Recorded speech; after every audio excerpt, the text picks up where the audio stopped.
नमस्कार दोस्तों, जीएस वाणी में आप सभी का स्वागत है। हम अपने भारतीय राज्य व्यवस्था जो पॉलिटी की हमारी सीरीज चल रही है उसमें आज हम प्रमुख संवैधानिक संशोधनों को देखने जा रहे हैं कि जो हमारे संविधान में अभी तक संशोधन हुए, प्रथम संशोधन से लेकर 2019 में हुए 104वां संशोधन तक यहाँ देखेंगे। तो चलिए स्टार्ट करते हैं। आपका पहला संविधान संशोधन है जो हुआ था 1951 में, और इसमें 9वीं अनुसूची जोड़ी गई थी संविधान में।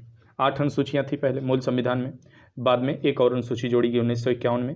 इसमें क्या कहा गया कि इसमें सुप्रीम कोर्ट किसी शामिल विषय को, 9वीं अनुसूची में शामिल किसी विषय को सुप्रीम कोर्ट अपने पुनरावलोकन की प्रक्रिया के तहत गुजार नहीं सकती। इसका अर्थ ये हुआ सिंपल भाषा में, यदि किसी विषय को, किसी कानून को बनाकर संसद द्वारा पास करके 9वीं अनुसूची में डाल दिया गया तो उस कानून की समीक्षा सुप्रीम कोर्ट नहीं कर सकता कि वह कानून गलत है, सही है, कितना सही कितना गलत, ये नहीं देख सकती। लेकिन बाद में इस प्रावधान को चेंज कर दिया गया है, अब कर सकती है। उसके बाद सीधे 21वें संशोधन पे आते हैं। बीच में संशोधन थे, बहुत इंपॉर्टेंट नहीं थे ना, उससे पूछे जाते हैं सामान्यतः। इसमें क्या किया गया कि सिंधी भाषा को, ध्यान रखिएगा, अभी केवल सिंधी भाषा को 8वीं अनुसूची में, 8वीं अनुसूची में जो है, जो भारत की आधिकारिक भाषाएं हैं, क्लासिकल लैंग्वेज, उनको शामिल किया गया है, इसमें भाषाओं को शामिल किया है। तो उसमें क्या है, सिंधी भाषा को शामिल किया गया। उससे पहले 14 भाषाएं थी, लेकिन सिंधी को शामिल करने के बाद 15 भाषा हो गई उसमें 8वीं अनुसूची में, और सिंधी 15वीं भाषा के रूप में शामिल थी। तो ये भी पूछा जाता है कि सिंधी किस नंबर में शामिल किया गया, 15वीं भाषा कौन शामिल किया गया, किस संशोधन के तहत शामिल किया गया, किस वर्ष शामिल किया गया। तो 1967 में 21वें संविधान संशोधन के द्वारा और 15वीं भाषा के रूप में सिंधी भाषा को 8वीं अनुसूची में जोड़ा गया। उसके बाद 24वां संशोधन आपका आता है, संविधान संशोधन 1971 में हुआ है। संसद संविधान के किसी भी हिस्से में संशोधन कर सकती है, ऐसा इसके तहत बताया गया। और ये कहा गया कि इसमें जो है मूलाधिकारों में भी वो संशोधन कर सकती है। बाद में इसी को आधार बना के आगे विवाद बढ़ा। उसके बाद आपका बहुत सारे केस आते हैं, उस पर देखेंगे, इंदिरा साहनी आती है, उसके बाद जब मिनर्वा मिल्स वगैरह आते हैं, और जो केशवानंद भारती सबसे फेमस है, इसी से संबंधित केस आते हैं बाद में। तो उसमें कहा जाता है कि आप मूल ढांचे में परिवर्तन नहीं कर सकते, बाकी कहीं भी कर सकते हैं। उसके बाद 31वां संविधान संशोधन अधिनियम आता है 1973 में। लोकसभा सीटों में इसमें क्या किया गया, लोकसभा सीटों सभा में सीट 525 से बढ़ाकर 545 कर दी गई। इसमें क्या किया कि जो 1973 का सेंसस था, जनसंख्या जनगणना थी, उसी को आधार बना के 25 से सीट बढ़ा के 45 कर दी गई। 36वां संविधान संशोधन क्या था, 1975 में किया गया, और सिक्किम को पूर्ण राज्य का दर्जा दिया गया। इसमें क्या हुआ था कि सिक्किम इकलौता ऐसा राज्य, मतलब देश था जिसे भारत में शामिल किया गया था। बाकी सभी भारत के कहीं न कहीं प्रांत हुआ करते थे, लेकिन यह एक देश था अलग से, और इसको भारत में पहले जो है संघ शासित प्रदेश के रूप में था, लेकिन बाद में इसको 36वां संविधान संशोधन करके 1975 में भारत के पूर्ण राज्य के रूप में शामिल कर लिया गया। 42वां संविधान संशोधन 1976 में, इसके द्वारा बहुत सारी चीज़ें जोड़ी गई, और इसी को मिनी कॉन्स्टिट्यूशन भी कहा जाता है। तो इसमें क्या किया गया, इसमें मुख्य रूप से 3 शब्द प्रस्तावना में जोड़े गए थे। वे कौन कौन से थे, समाजवादी, पंथ निरपेक्ष, अखंडता। ये 3 शब्द मूल प्रस्तावना में नहीं थे, इन्हें 1976 में 42वें संविधान संशोधन द्वारा जोड़ा गया था। इसके अलावा एक और कार्य किया गया, भाग 4A बनाया गया, भाग 4A बनाया गया, जिसमें मूल कर्तव्यों को इससे जोड़ा गया।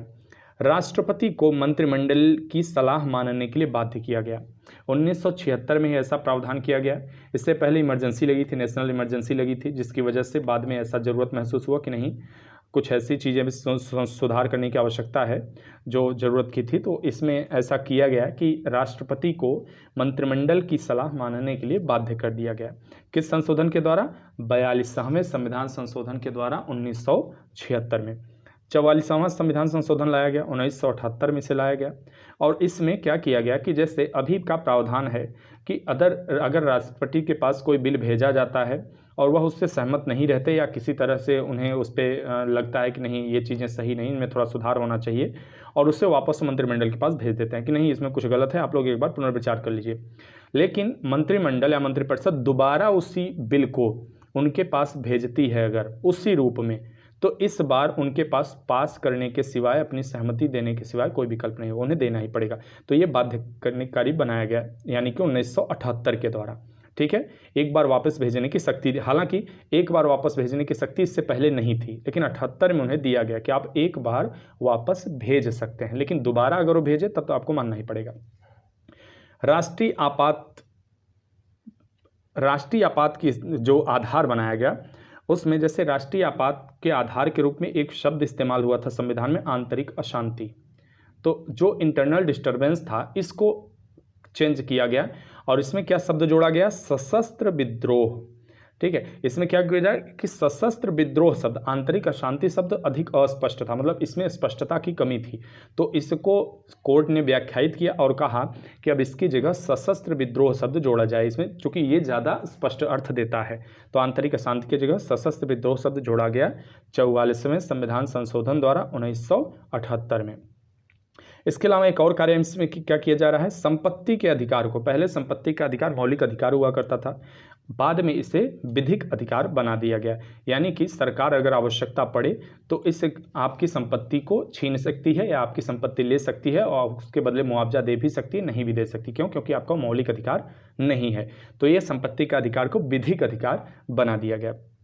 उसके अलावा राष्ट्रीय आपात के दौरान अनुच्छेद 20-21 निलंबित नहीं होंगे, यह भी आपके 44वें संविधान संशोधन द्वारा 1978 में ये चीज़ें जोड़ी गई। 52वां संशोधन देख लेते हैं, 1985 में लाया गया। इसमें क्या किया गया कि 10वीं अनुसूची जोड़ी गई। पहले शुरुआत में केवल 8 अनुसूचियाँ थी, उसके बाद जो 9 अनुसूची 9वीं जोड़ी गई कि किसी कानून को उसमें डाल दे, हम पढ़े हैं इससे पहले प्रथम संशोधन जो था।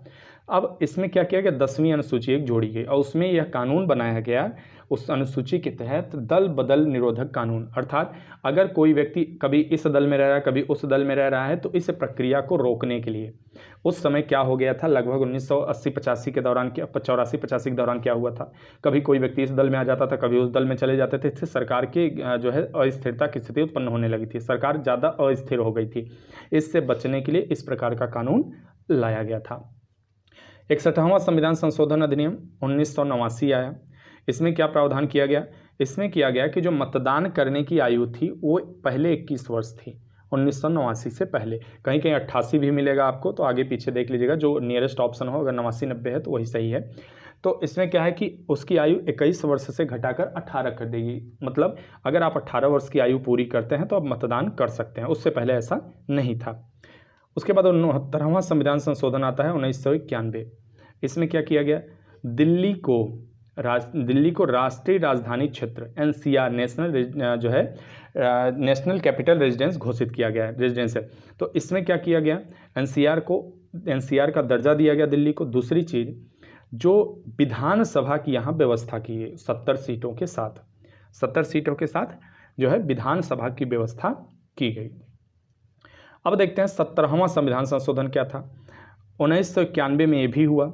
इसमें क्या किया गया कि राष्ट्रपति का जो निर्वाचन मंडल होता है उसमें जो आपके लोकसभा और राज्यसभा के निर्वाचित सदस्य होते हैं, तो उसमें क्या होता है कि विधानसभाओं में केवल दिल्ली और पुडुचेरी को शामिल किया, केंद्र शासित प्रदेशों में केवल दिल्ली और पुडुचेरी को शामिल किया था, बाकी केंद्र शासित प्रदेशों को शामिल नहीं किया गया था। क्यों? क्योंकि दिल्ली और पुडुचेरी के पास ही केवल विधानसभा थी और बाकी के पास विधानसभा नहीं है। तो इनको क्या किया गया कि इनके सदस्यों को, निर्वाचित सदस्यों को, यहाँ शब्द इस्तेमाल हुआ ध्यान रखिएगा, केवल इनके निर्वाचित सदस्यों को राष्ट्रपति के निर्वाचक मंडल में भाग लेने, उसमें वोट देने का अधिकार दिया गया। 71वां संविधान संशोधन क्या किया गया, 1992 में लाया गया है, 92 में। इसमें कोंकणी, मणिपुरी, नेपाली, इनको भारतीय भाषा के तौर पर 8वीं अनुसूची में शामिल कर लिया गया। जो हमारी जो है संविधान है उसमें 8वीं अनुसूची में कोंकणी, मणिपुरी, नेपाली को शामिल किया गया। किसमें? 71वां संविधान संशोधन 1992 के द्वारा। 73वें संविधान संशोधन अधिनियम 1992 के द्वारा और एक कार्य किया गया, क्या?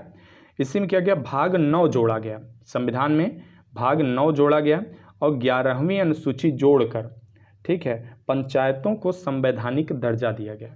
ठीक है, इसमें क्या किया गया कि पंचायतों को संवैधानिक दर्जा दिया गया। इसके अलावा 74वां संविधान संशोधन 1992 में एक और लाया गया संशोधन, 74वां। इसमें भाग 9A या क हो तो क या ये जोड़ा गया, 12वीं अनुसूची जोड़ी गई और इसमें शहरी स्थायी निकायों को संवैधानिक दर्जा दिया गया। ये ऐसा वक्त था जब त्रिस्तरीय सरकार की संरचना का विस्तार किया जा रहा था, इसको एक पुख्ता ढांचा दिया जा रहा था। क्यों? क्योंकि हमारे यहाँ त्रिस्तरीय सरकार की अनूठी संरचना जो विश्व में और कहीं नहीं है। तो इसमें क्या होता है, केंद्र स्तर पर एक राज्य रहती है, एक जो है राज्य स्तर पर राज्य सरकार रहती है, और एक जो है स्थानीय शासन रहता है, स्थानीय स्तर पर एक शासन रहता है। तो इन्हीं सबको संवैधानिक दर्जा प्रदान करने के लिए 73वां और 74वां संशोधन किया गया। क्रमशः पंचायत राज और शहरी निकायों को संवैधानिक दर्जा प्रदान किया गया। उसके अलावा 84वां संविधान संशोधन 2001 में किया गया। इसमें क्या किया गया कि लोकसभा और राज्यसभा के सीटों के पुनर्निर्धारण को 2026 तक के लिए रोक दिया गया। मतलब जितनी सीटें अभी हैं आपके 545 और 260 को लेके जो है जितनी सीटें हैं वो 2026 तक के लिए हूबहू वैसे ही बना के रख गई, यानी कि 260 मैंने बोला 250। तो ऐसा किया गया कि 2026 तक के लिए उन पे रोक लगा दी गई कि 2026 से पहले उनमें कोई परिवर्तन नहीं किया जाएगा। 86वां संविधान संशोधन लाया गया। इसमें क्या किया गया, इसमें 3 परिवर्तन मुख्य रूप से किए गए। क्या किए गए? एक तो 2002 में किया गया, प्रारंभिक शिक्षा को मूल अधिकार का दर्जा प्रदान किया गया कि प्रारंभिक शिक्षा मिलनी चाहिए बच्चों को। इसमें क्या किया, इसके अलावा 21A में एक और जोड़ा गया कानून। उसमें किया गया कि 6 वर्ष से 14 वर्ष तक की आयु के बच्चों को निःशुल्क शिक्षा देने का प्रावधान किया गया कि 6 वर्ष से 14 वर्ष तक का अगर कोई बच्चा है तो उसको निःशुल्क शिक्षा मिलनी चाहिए, ऐसा इसमें प्रावधान किया गया। और ये आपका जो है 11वां कर्तव्य भी जोड़ा गया। 51A जो आपका मूल कर्तव्य है, भाग 4 क जो मूल कर्तव्य है उसमें आपका 11वां भाग जोड़ा गया कि यदि माता पिता या संरक्षक है 6 वर्ष से 14 वर्ष तक की आयु वाले अपने यथास्थिति बालक या प्रतिपाल्य के लिए शिक्षा के अवसर प्रदान करें। हूबहू यही शब्द इस्तेमाल किया गया है। उसके बाद आपका आता है 91वां संविधान संशोधन 2003। इसमें क्या किया गया, मंत्रिपरिषद के आकार को सीमित किया गया तथा लोकसभा की कुल सीटों की संख्या 15% से ज़्यादा मंत्री नहीं बनाए जा सकते। विधानसभा में भी यही नियम लागू गया कि विधानसभा की कुल सदस्य संख्या के 15% से ज़्यादा व्यक्तियों को मंत्री नहीं बनाया जा सकता। क्योंकि इससे पहले क्या स्थिति थी कि लोग मंत्री बनने के लिए लड़े पड़े रहते थे और अपनी राजनीति को बरकरार रखने के लिए, अपनी सरकार को स्थिर रखने के लिए क्या करते थे, मजबूरी होती थी प्रधानमंत्री मुख्यमंत्री की कि लोगों को जो है पोर्टफोलियो देना पड़ता था, मंत्री बनाना पड़ता था। तो अब इस परिस्थिति में क्या हो गया था, उस समय बहुत सारा एक मीम्स चला था कि विभाग विहीन मंत्री। ठीक है, मतलब इतने मंत्री बनाने पड़ते थे, कोई विभाग ही नहीं बचता था, तो मजबूरी उन्हें विभाग विहीन मंत्री बनाना पड़ता था। तो इस तरह की स्थितियां थी। तो उस समय 2003 में ऐसा प्रावधान लाया गया कि 15% से ज़्यादा मंत्री नहीं बनाए जा सकते, जो टोटल सीट संख्या होगी। 92वां संविधान संशोधन 2003 में क्या किया गया, इसके तहत बोडो, डोंगरी, मैथिली, संथाली 4 भाषाओं को, बोडो, डोंगरी, मैथिली, संथाली को 8वीं अनुसूची में इन्हें भी दर्ज कर दिया गया और अब कुल भाषा की संख्या पहुंच गई 22। तो ये 22 भाषाएं अब 8वीं अनुसूची में शामिल हो चुकी हैं। तो ये पूछा भी जा सकता जो है 8वीं अनुसूची में कितनी भाषाएं दर्ज हैं या अंतिम रूप से कितनी भाषाओं को दर्ज किया गया है, तो ये आपको रेडी रहना चाहिए। अगला है 97वें संशोधन अधिनियम संविधान संशोधन 2011। इसमें क्या किया गया कि अनुच्छेद 19 में जो है जोड़ा गया एक क्लॉज की सब क्लॉज जोड़ा गया कि सहकारी समिति बनाने का अधिकार मौलिक अधिकार बना दिया गया। इसके लिए भाग 9 जोड़ा गया, संविधान भाग 9A जोड़ा गया या क जोड़ा गया, ए या क एक ही चीज़ है। तो इसमें जोड़ा गया कि कोई भी व्यक्ति सहकारी समिति बनाना चाहे तो बना सकता है, यह उसका मौलिक अधिकार हो गया। तो ये पूछ सकता है कि सहकारी समिति बनाने का मौलिक अधिकार किस अनुच्छेद के तहत शामिल किया गया, किसमें, अनुच्छेद 19 में। और प्रेजेंट टाइम में सहकारी विभाग ही बना दिया गया, एक सहकारी समिति विभाग अलग से। और सहकारी मंत्रालय किसके पास है, सहकारी मंत्रालय, आप कमेंट बॉक्स में बताइए सहकारी मंत्रालय किसके पास है, सहकारिता मंत्रालय। 100वां संविधान संशोधन अधिनियम 2015। इसमें क्या प्रावधान किया गया, इसमें भारत और बांग्लादेश के बीच कुछ सीमा विवाद था, कुछ भूमि विवाद संबंधित समस्या था, जिसको 2015 में हल कर दिया गया। उसमें कुछ हिस्से भारत को मिले, कुछ हिस्से बांग्लादेश को मिले और इस तरह से ये विवाद काफ़ी पुराना था जिसको हल कर लिया गया। 101वां संविधान संशोधन अधिनियम बड़ा चर्चित रहा है। GST लाया गया, गुड्स एंड सर्विसेज टैक्स लाया गया। आप कमेंट करके बताने का प्रयास करिए कि कितनी तारीख को ये लागू किया गया था? 2016 में तो संशोधन किया गया था, किस तारीख को ये लागू किया गया था? कमेंट बॉक्स में बताने का प्रयास करिए। उसके बाद 102वां संविधान संशोधन 2018 आया। इसमें क्या किया गया?